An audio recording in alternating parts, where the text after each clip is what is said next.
Rookie quarterback Teddy Bridgewater clarifies his feelings towards Cleveland. I'm Jim Baswell with the latest ESPN headlines. It was Bridgewater that told his agent last month that he did not want to be drafted by the Cleveland Browns. He is now a Minnesota Viking after being selected with the final pick of the first round. We are joined on the phone by Ben Goessling, who covers the Minnesota Vikings for ESPN.com. And Ben, it was more or less Bridgewater saying, "It's not you, it's me." What was his feelings towards clarifying those sentiments about Cleveland?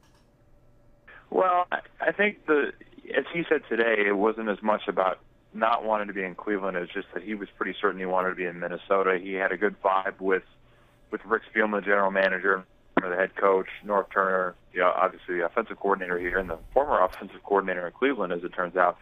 He met with them probably 5 or 6 times before the draft. They spent a lot of time with Teddy Bridgewater, and it was enough time for him to kind of get what he said felt like kind of a family feel to the whole thing. Just as he got to the point where he was comfortable with the coaches, he understood what they were trying to do. He just liked what they were about, and I think it was the kind of thing where he said, "This is where I want to be, if that's at all possible." I mean, obviously you don't have a whole lot of control over the draft process, but you can probably send that message out there a little bit if you wanted to do that. I'm not sure how much he got a chance to do that, but yeah, I think in the end this was more about the Vikings than the Browns or anybody else.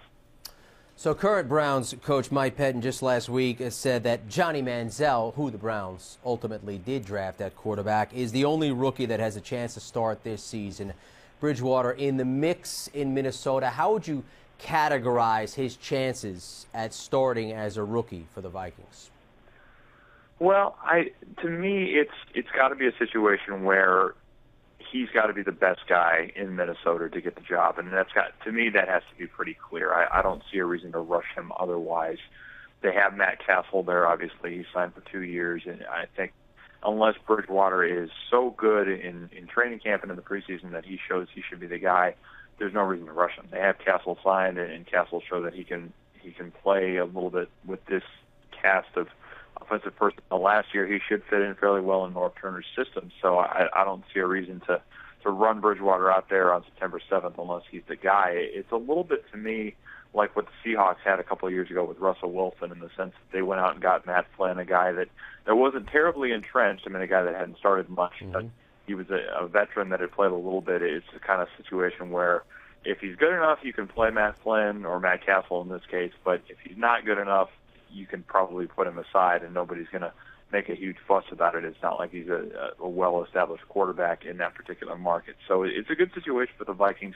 I think they will give a chance, and it's not impossible as the job. I just think unless he is the clear-cut guy, there's really no reason to rush him, and I don't think the Vikings will rush him unless they feel like it's obvious he's the best guy for the job at this point.